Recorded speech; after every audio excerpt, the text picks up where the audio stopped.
Selamat datang kembali di pembelajaran kimia. Ada baiknya sebelum kita memulai materi, kita berdoa terlebih dahulu. Pada pertemuan kita kali ini, kita akan membahas uraian materi, contoh soal dan pembahasan sel elektrolisis. Tidak semua unsur kimia langsung bereaksi jika direaksikan dengan unsur lain. Banyak hal yang menyebabkan suatu reaksi kimia bisa terjadi, misalnya karena adanya panas, katalis, atau salah satunya karena adanya arus listrik. Nah, melalui sel elektrolisis, dua zat yang pada mulanya tidak bereaksi, maka akan menjadi saling bereaksi ketika elektron dialirkan ke dalamnya.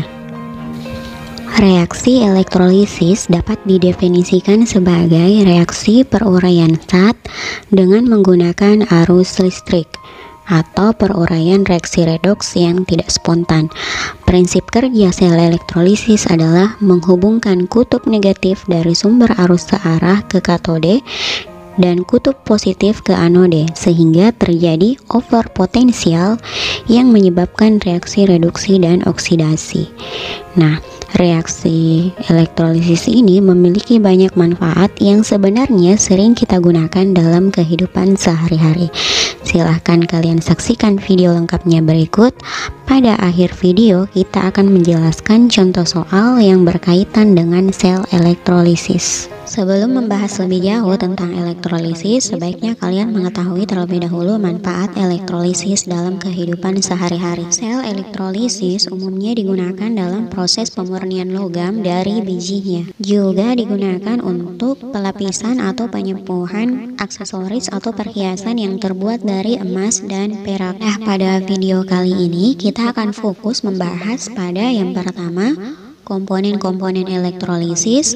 Kemudian yang kedua, jenis-jenis elektrolisis, dan yang ketiga kita akan membahas contoh soal dan pembahasan soal-soal tentang elektrolisis. Kita mulai dari yang pertama tentang komponen elektrolisis.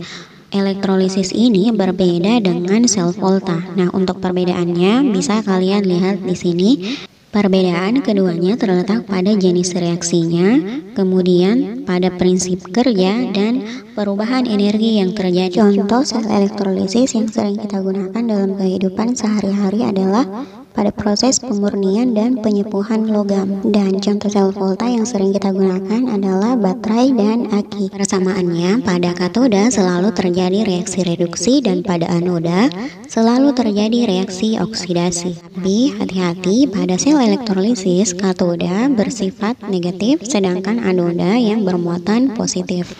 Ada 4 komponen utama yang menyusun suatu sel elektrolisis.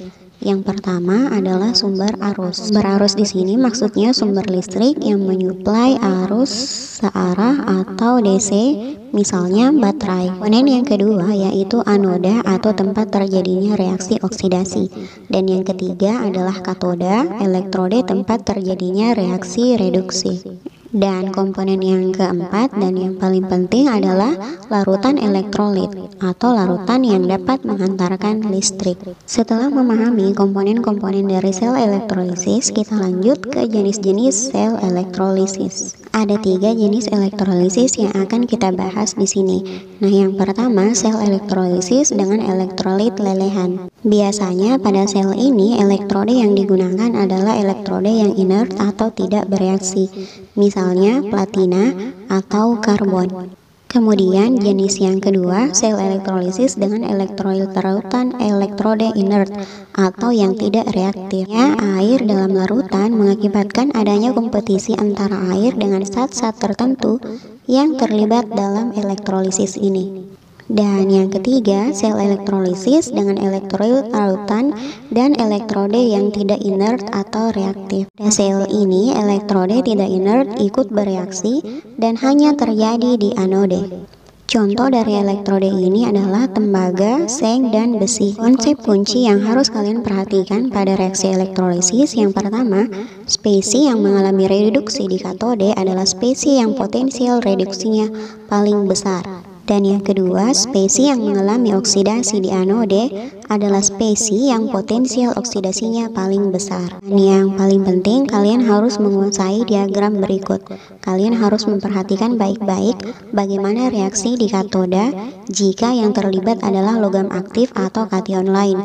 Kemudian reaksi di anoda bergantung pada jenis anoda dan anionnya. Yang harus kalian perhatikan baik-baik di anoda adalah apakah elektrodanya inert atau tidak inert. Untuk lebih jelasnya, kita perhatikan contoh soal dan pembahasan berikut.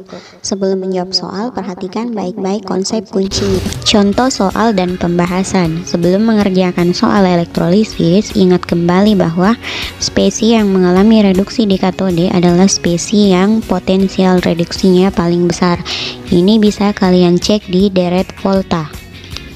Contoh soal 1, elektrolisis larutan Ki dengan elektroda platina. Langkah pertama yang harus kalian lakukan adalah menguraikan Ki berdasarkan ionisasinya. Ingat kembali pelajaran kalian tentang ikatan kimia. Ki ini akan terurai menjadi K+ dan imin. Nah, langkah selanjutnya tentukan reaksi di katoda. Reaksi di katoda tergantung pada jenis kationnya. Di sini kita lihat kationnya adalah K+. K+ ini termasuk logam aktif karena ada pada golongan 1A, sehingga pada katoda yang bereaksi adalah air. Air akan tereduksi menjadi gas hidrogen. Sedangkan untuk anionnya, langkah untuk reaksi di anoda, kita perhatikan dulu apakah elektrodanya inert atau tidak inert. Di soal menggunakan elektroda PT platina termasuk dalam golongan elektroda inert. Nah, setelah menentukan inert atau tidak, kita lihat kembali. Di inert terbagi menjadi dua, yaitu sisa asam oksi dan sisa asam lain. Kita lihat anionnya di sini adalah imin. Imin di sini adalah sisa asam lain, sehingga anion yang teroksidasi. 2 imin teroksidasi menjadi I2. Contoh soal yang kedua, elektrolisis lelehan kalium iodida dengan elektroda grafit. Langkah pertama sama seperti yang tadi, uraikan kalium iodida menjadi K+ dan imin. Nah, sekarang tentukan katodanya. Untuk menentukan reaksi di katoda, kita lihat kationnya adalah K+. K ini termasuk dalam golongan logam 1A, jadi termasuk logam aktif, sehingga reaksi pada katoda adalah air yang tereduksi menjadi gas hidrogen.